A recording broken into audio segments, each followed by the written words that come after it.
نماز زاہداں سجدہ و سجود است، نماز عارفاں ترک وجود است۔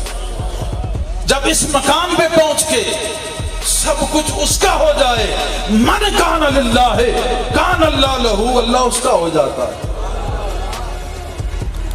سب کچھ اس کا ہو جاتا ہے، جس کا رب اس کے سب۔ تو حضور پر نور صلی اللہ علیہ وسلم کے متعلق کیا پھر خیال کرتے؟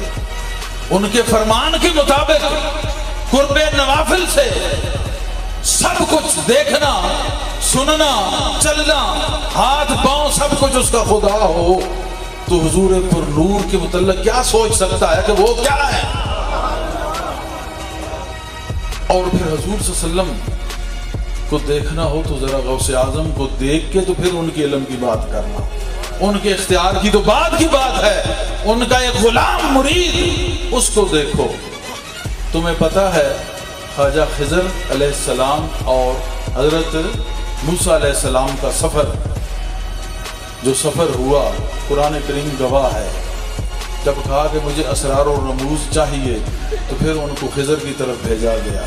یہ اللہ کے کام ہے، ان کے متعلق کنفرم نہیں، بعض کہتے ہیں ولی ہے، بعض کہتے ہیں نبی ہے، بہرحال اختلاف ہے اس میں، لیکن بھیجا گیا وہاں سے انہوں نے جو حاصل کیا اللہ کے امر سے حاصل کیا، اللہ نے عطا کیا، وسیلہ وہ حضرت خضر بنے۔ تو جب ایک نبی کا وسیلہ خضر ہے تو اے نادان تیرا کون وسیلہ ہے؟ قرآن نے تو کہا تھا وَابْتَغُوا عَلَيْهِ الْوَسِيلَةَ، تو نے وسیلے کا تو منکر ہو کے قرآن کا منکر بن کے، لہذا تو سنت انبیاء سے پھر گیا، وہ وسیلے سے بامراد ہوئے، تو وسیلے کو چھوڑ کے نامراد پھر رہا ہے، کچھ حاصل نہیں ہے، کچھ حاصل نہیں ہے۔ میں وثوق سے کہتا ہوں، سب کو جانتا ہوں، کن کو حاصل ہے؟ جن کو اس کا حصول ہو چکا ہے، جنہوں نے وہ مزہ چکھا ہے۔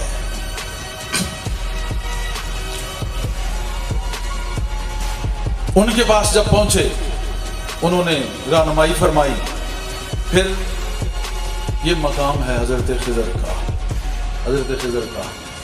حضور غوث اعظم ایک دن واز فرما رہے ہیں، اسی طرح ایک مجمع لگا ہوا ہے، محفل محبت سجی ہوئی ہے، محفل محبت سجی ہوئی ہے۔ تو آپ بیان کے دوران حضرت خضر بھی کہیں پیچھے آگے سن رہے تھے، جب اٹھ کے جانے لگے، اب ان کو ہر کوئی بندہ پہچان بھی نہیں سکتا، لیکن میں نے کہا جس کو آنکھ کسی آنکھ والے سے عطا ہو چکی ہو، جس کو علم دل حاصل ہونے کے بعد تصرف دل حاصل ہو چکا ہو، وہ یہ جان سکتا ہے کہ کون کیا ہے۔ آپ نے کہا او اسرائیلی بیٹھ جا، محمدی کی باتیں سنتا جا۔ جب یہ مقام ہے حضور غوث اعظم کا کہ ایسے استاد کو جس نے موسیٰ کو تربیت کی ہو، اس کو یہ روک کے تربیت کر رہے ہیں، تو پھر جناب غوث پاک کے محمد کا مقام کیا ہوگا؟ ان کا مقام کیا ہوگا؟ آرام سے اٹھتے ہیں بندے، یہ وہ نادان عبد دیگر عبد ہو چیزیں دیگر، تیرا ہونا اور ہے، اس کا ہونا اور ہے۔ یہ ان کے ایک بیٹے اور مرید کا مقام ہے۔ بعد میں آنے والے ایک خلیفہ، روحانی خلیفہ سیدنا شیخ عبد القادر جیلانی سیدی و جدی و مرشدی رضی اللہ عنہ، یہ ان کا مقام ہے، تو پھر ان کے سردار کا مقام کیسا ہوگا؟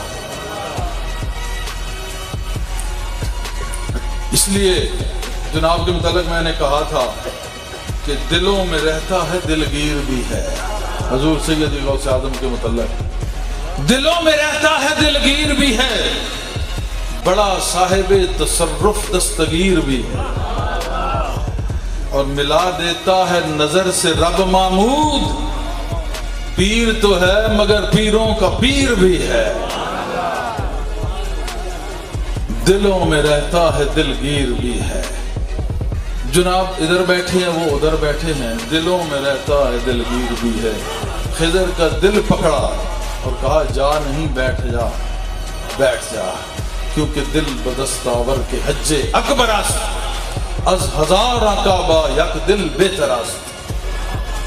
ایسا دل بنانے کی کوشش کرنی چاہیے. علم پڑھو، اس پہ عمل کرو، تقوی، اس کے بعد منزل احسان. مرتبہ احسان کے بعد کسی کا نظر کا کشتہ ہو جانے کے بعد پھر پتہ چلتا ہے الحمدللہ یہ ہے کیا. اتنا چپ دی جاہے اللہ کوئی نہیں سکتا، حقیقت محمد دی پا کوئی نہیں سکتا. محمد کرینے گزر گئے. یہ کن لوگوں نے کہا جنہوں نے علم ظاہر کے بعد علم باطن پڑھا ہی نہیں بلکہ اس پہ تصرف بھی رکھتے تھے. وہ ان کی جائیداد بھی تھا. میں عام کہتا ہوں علم تصوف اور ہے، صاحب تصوف ہونا اور ہے. حاملین تصوف کون ہے؟ کوئی ورلیاں موتی لیتے ہیں. ہر کسو نہ کس کو تیرا غم عطا ہوتا نہیں، ہر بخاری پا نہیں سکتا مقام خواجگی. کس کو یہ مقام ملتا ہے؟ اسی کو ملتا ہے جو کسی بندے کا بندہ بن جاتا ہے. وہ اس کو بتاتا ہے کہ ایسا نہیں، ایسا ہے، ایسا نہیں. تو حضور پر نور کے متعلق کیا سوچ سکتا ہے کہ وہ کیا ہے؟ آسانی سے اٹھ کے بات ہو جاتی ہے.